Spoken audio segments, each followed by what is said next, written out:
हमारे लिए आज की तलावत पहला मलूक उसका 8वां बाब, उसकी 1 से 7वीं और फिर 9वीं से 13वीं आयात। तब सुलेमान बादशाह ने इसराइल के बुज़ुर्गों और तमाम कबाइल के रईसों और बनी इसराइल के आबाई ख़ानदानों के सरदारों को अपने पास यरूशलेम में जमा किया, ताकि खुदावंद के अहद का संदूक दाऊद के शहर यानी सयून से ले आएं। तब इसराइल के सब आदमी इतानीम महीने की ईद के लिए, जो 7वां महीना है, सुलेमान बादशाह के पास जमा हुए। और इसराइल के सब बुजुर्ग आए और काहिनों ने संदूक को उठाया और वो खुदावंद के संदूक को ले आए और हजूरी के खैमे और सब पाक बर्तनों को जो खैमे में थे काहिन और लावी लाए थे।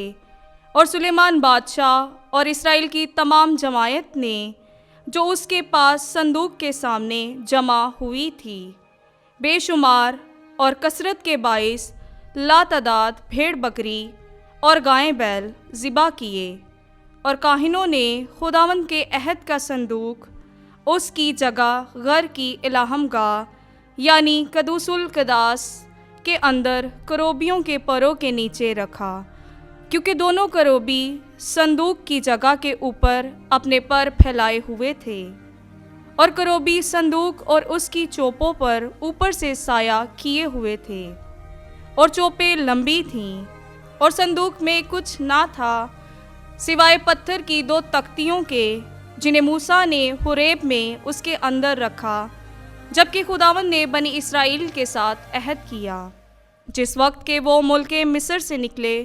और ऐसा हुआ कि जब काहिन मकदस से बाहर निकले, तो बादल ने खुदावंद के घर को भर दिया।